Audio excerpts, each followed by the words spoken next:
Oh ya, udik saja. Baik, sebelum kita mulai pembelajaran pada pertemuan kali ini, kita alangkah baiknya kita berdoa terlebih dahulu. Berdoa mulai.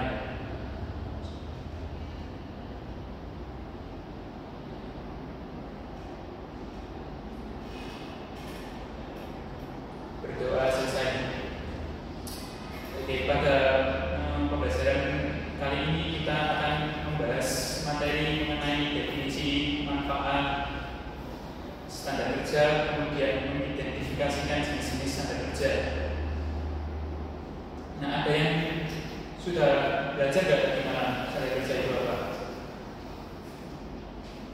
Coba Mas Rio, standar kerja apa?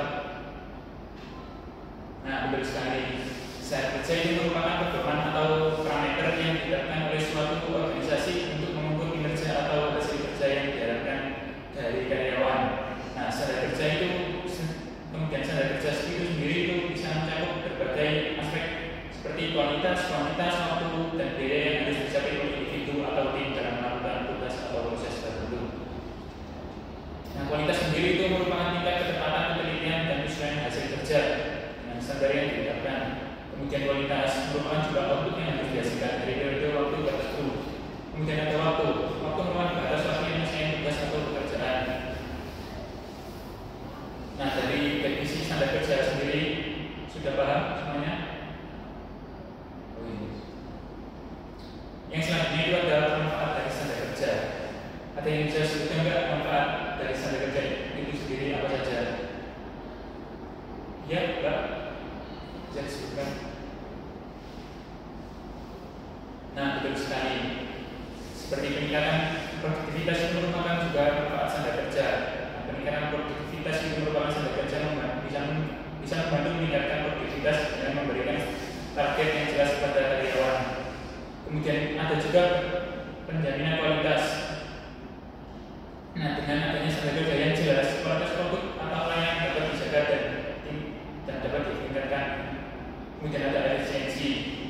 Efisiensi standar kerja membantu mengidentifikasi proses untuk tidak efisien untuk mencari cara untuk meningkatkannya. Kemudian penyederhanaan pelatihan. Standar kerja dapat digunakan sebagai dasar untuk melatih karyawan baru atau yang sedang beradaptasi. Kemudian yang terakhir adalah peningkatan motivasi. Motivasi itu karyawan yang cenderung lebih memotivasi ketika memiliki target yang terukur dan jelas. Dari manfaat standar kerja sudah dapat dipahami? Oh ya, bagus.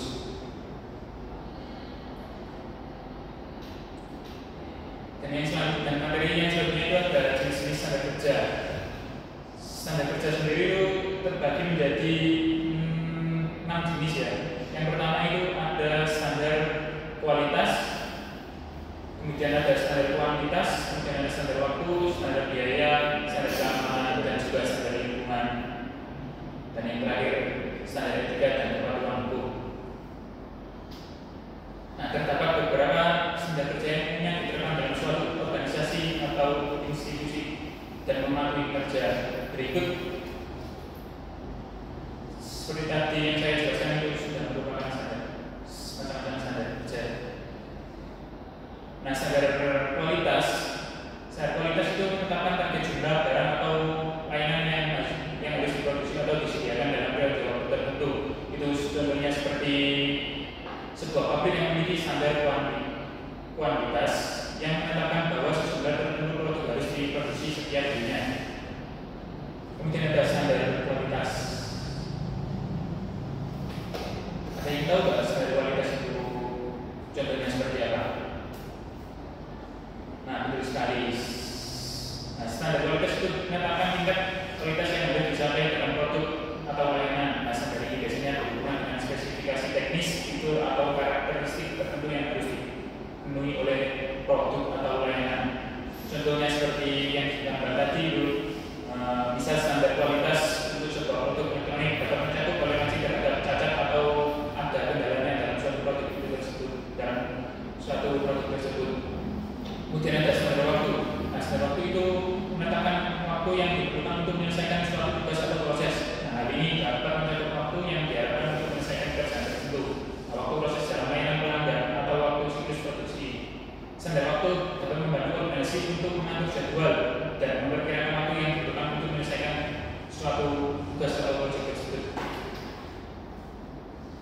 Kemudian ada standar biaya.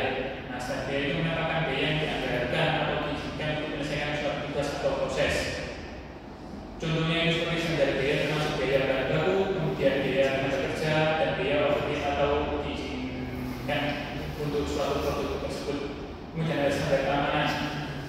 Standar keamanan itu merupakan pedoman atau menjaga keamanan yang keselamatan karyawannya atau masyarakat umum. Standar keamanan dapat mengatur prosedur keselamatan kerja, menggunakan alat pelindungan atau APD.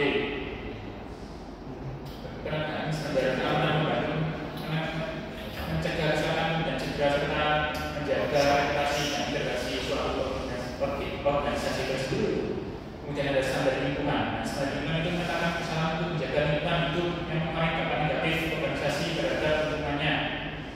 Dan melalui standar lingkungan organisasi dapat meminimalisir dampak negatifnya terhadap lingkungan dan berkontribusi pada berkelanjutan. Dan yang terakhir itu ada standar etika dan kepatuhan hukum. Nah, standar etika dan kepatuhan hukum menyatakan norma moral dan hukum yang harus diikuti oleh suatu organisasi dan karyawannya. Standar ini mencakup hal seperti larangan korupsi, diskriminasi, atau pelanggaran hukum lainnya. Nah, standar etika yang kepatuhan hukum penting untuk menjaga integritas organisasi dan memastikan bahwa operasinya berada dalam batas yang sah dan etis. Sudah dapat dipahami materi yang saya sampaikan tadi? Ada yang perlu ditanyakan? Ada? Sudah paham semuanya? Mungkin sampai sini saja materi yang